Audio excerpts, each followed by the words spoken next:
¿Cuáles son los síntomas de la osteoporosis? Muchas veces a la osteoporosis se le llama la enfermedad silenciosa porque la pérdida ósea ocurre sin síntomas.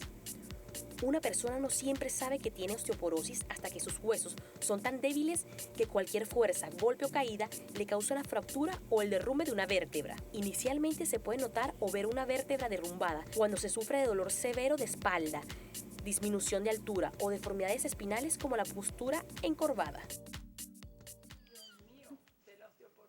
Continuamos en Soluciones, estamos hablando sobre la osteoporosis y ya un poco los doctores que nos acompañan en la mañana de hoy dijeron cuál es esa relación que existe entre la menopausia y la osteoporosis, una de las tantas causas por las cuales las mujeres son quienes lideran pues este grupo de pacientes en todo el mundo, no solamente en nuestro país. Se dice que es una enfermedad que es causante de que una de cada dos mujeres mayores de 50 años se fracture en algún momento un hueso. ¿Es esto cierto?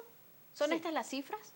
Sí, de hecho las cifras venezolanas se mantienen igual a las estadísticas internacionales. Una de cada 3 mujeres y uno de cada 5 hombres tienen una fractura por osteoporosis. Entonces, como verás, es una enfermedad que es importante y muchas veces no hacemos la campaña adecuada para que la población conozca las consecuencias o las secuelas de esta enfermedad. Pues la osteoporosis es una enfermedad silenciosa, es una enfermedad que no da síntomas y muchas veces el primer síntoma es...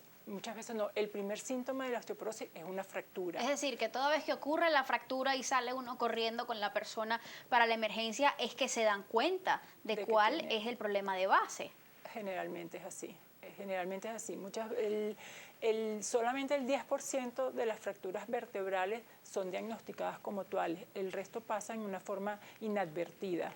Las fracturas tienen una edad en frecuencia. La fractura de muñeca es la primera fractura, es la más frecuente, 45, 50 años. Después están las fracturas vertebrales y en último está la fractura de cadera, que es la que tiene más secuelas, pero también porque es la que se presenta a mayor edad. Normalmente la fractura de cadera se presenta en personas mayores de 75 años. Entonces estas personas, además de todo el riesgo que tienen por haberse fracturado la cadera, que deben ser sometidos a una intervención quirúrgica para sacarse una prótesis de cadera, tienen todos los riesgos inherentes a las otras enfermedades que puedan tener para esa edad, hipertensión, cardiopatías, cualquier diabetes, etcétera. Entonces estas son las fracturas que tienen mayor riesgo de complicaciones y de muerte. Normalmente la estadística dice que el 20% de los pacientes que se fracturan, que tienen una fractura de cadera, se mueren en el primer año, bien sea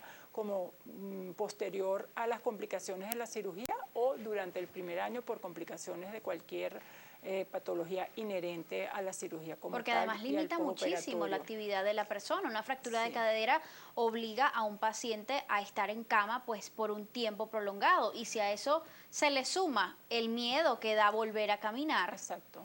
Sí, quizás hoy en día con la evolución de los procedimientos ya el paciente no se mantiene tanto tiempo en cama inmóvil. Al contrario, una de las tendencias actuales es que el paciente deambule precozmente para evitar las complicaciones posoperatorias. Pero lo que tú dices es completamente cierto. Este es un paciente que ya por su edad lo invade el miedo a estar solo, el miedo a volverse a caer, el miedo a caminar, el miedo a la multitud, ¿sabes? Al riesgo de que pueda sufrir una nueva caída. Entonces es un paciente que necesita de fisioterapia, necesita además de personas que quizás lo tenga que empezar a acompañar para hacer sus actividades. Y todo esto, crea muchísimos déficits emocionales en el paciente de esa edad. Se limita mucho la vida quizás, o la calidad de vida. Se limita la calidad de vida. Sí. Hay algo que mencionó la doctor, que me llamó bastante la atención. Solamente el 10% de las fracturas de vértebras se diagnostican. Ahora la pregunta es, ¿el otro 90% qué ocurre con estas personas? ¿No duelen este tipo de fracturas? Generalmente no. ¿no? Generalmente no, se puede detectar por la disminución de la estatura, eso es uno de los síntomas, y lo otro es la joroba típica, que uno dice que es la joroba típica del anciano, y hay que decirle a las personas que esa joroba usualmente son fracturas que no han sido diagnosticadas y mucha gente dice, bueno, el viejito tiene que estar encorvado porque es viejito, pues, pero no necesariamente. A veces por disminución de los discos, pero en su gran totalidad justamente es por fracturas vertebrales.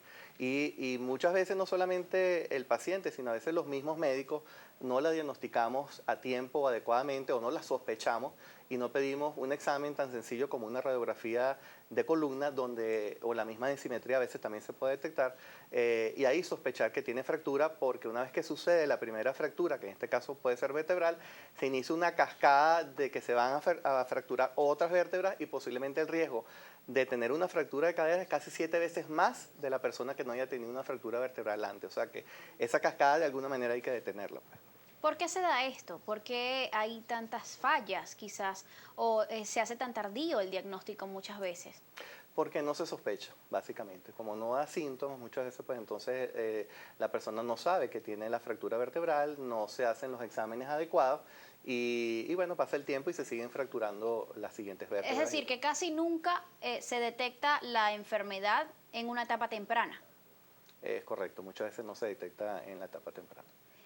¿Se da el caso, doctor, en el que acudan a su consulta en algún momento personas que ya han tenido 3 y hasta 4 fracturas anteriormente y a la quinta es que descubren que tienen osteoporosis?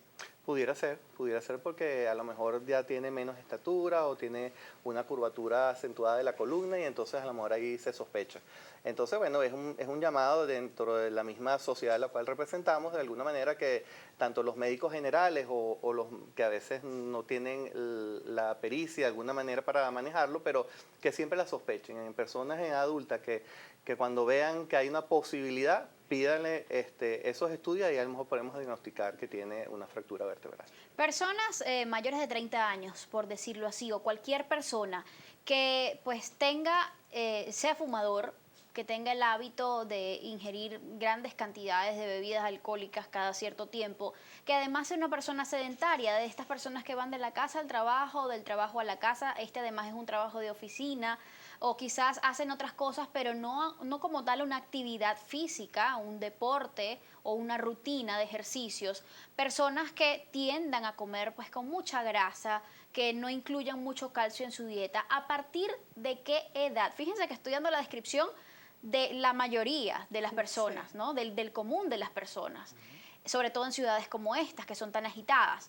¿A partir de qué edad una persona con estas características debería practicarse la desintometría ósea? Densitometría ósea, sí. Bueno, con estas características yo creo que después de los 40 años ya se puede realizar una densitometría. No es la data internacional que una mujer se realice una densitometría de esa edad, pero tú no puedes comparar los países. Quizás en Europa la estadística sea diferente en cuanto al tipo de vida que llevan, al que lleva el venezolano, como tú lo acabas de decir, la alimentación allá es muy diferente a la nuestra. Entonces yo creo que en ese aspecto tenemos que individualizar también a nuestra población. Y hay algo que es muy importante, que tú puedes tener fracturas con osteopenia. Entonces es muy importante diagnosticar que estas pacientes, por toda esta cantidad de hábitos de alto riesgo que tienen, puedan estar ya haciendo una osteopenia. Entonces debemos en este momento rescatar a este paciente, modificar todos estos hábitos, que sería el único tratamiento que ella necesita para evitar que avance su pérdida de masa ósea. ¿De qué manera puede una mujer evitar la disminución de la densidad ósea, ¿no? Es decir, que sus huesos se vayan poniendo quizás un poco más pequeños para hacerle frente a la osteoporosis tras la menopausia? De eso vamos a hablar al regreso de esta pausa. Ya venimos, quédense con nosotros.